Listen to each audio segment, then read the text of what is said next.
as an athlete.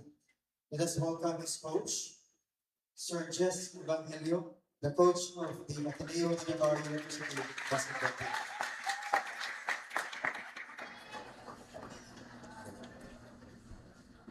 Hello everyone, ito si Coach Jess.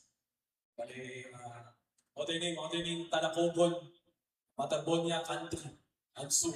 So hello sa inyo ang tanan. Gusto lang ako i-share sa inyo kung unsa mo ka-love ni Bobet.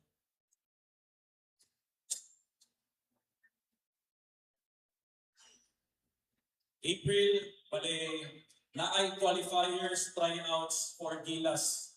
So sa Davao to siya idula. Bali, murag isa ra ata si Bobet na nadawat sa qualifiers sa tryouts sa Gilas. So natagan siya chance moadto og Manila para mag-national tryout. Which is ibuhat niya. Natagan siya chance na modula dito, mo-tryout. Pero isa sa mga condition, which is, kabalo na mo anong wala kadula sila choke moral sa palarong pabansa. Kay, syempre, ipili nila ang Gilas. Si Bobet, pangarap kayo niya na mo-represent sa country. Pero, ginaingon niya pagmintipod na dili po niya sayangon ang chance sayang niya last year sa palarong pabansa na modula sa inyong atubangan sa Agsur. So, grabe, dito na ko siya nakitaan na mas excited pa siya modulat sa inyuha, sa tubangan ninyo kumpara sa pag-represent sa Pilipinas. So, kabalo naman mo tanan, naka-joke si Bobet sa palarong pabansa, wala siguro siya ng taipan, kasi hindi po siya fit sa sistema, sa coach. Pero para sa kumabura, hindi ko mutuo na ihatag niya yung best dito. Mas natuo ko sa feeling na ko na mas gusto niya i-represent ang Talacogon. Mas gusto niya i-represent ang Agsur. Mas gusto niya modula sa inyong atubangan sa home court niya kung asa siya nagsulod.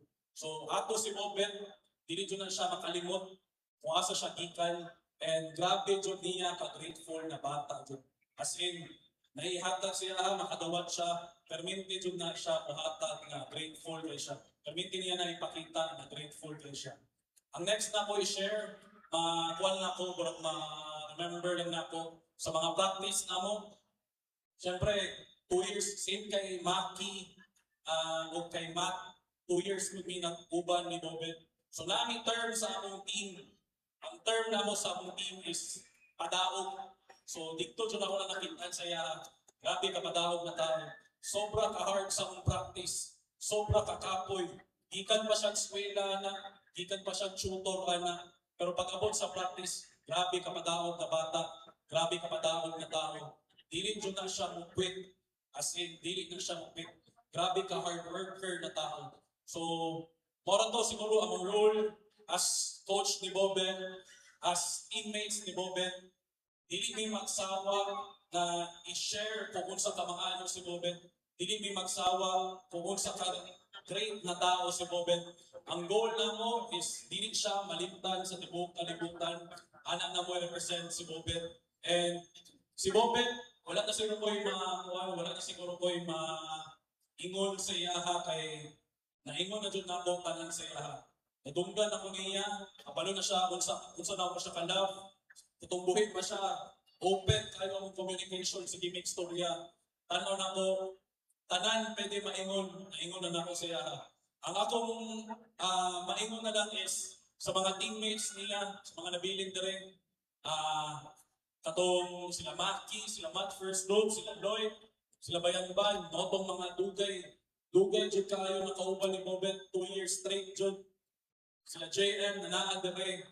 Unta, ipadayon ninyo ang dreams ni Bobet. Kay kamo ang night chance na mo-continue anak na dream. So mag-expect ko na mas motivated mo, mas hardworking mo, mas ihatag ninyo tanan kay maunang gusto ni Bobet, and kamo ang chance na makabuhat ka na kay buhit pa mo. So, ayaw din sayangin yung kinabuhi, i-represent na itong sakto si Bobet, o always pray to the Lord na na ma-at peace na si Bobet o matagan po o mahulay peace ang iyang family. Salamat kayo sa inyong tanan. Matarbola country. Thank you. Thank you.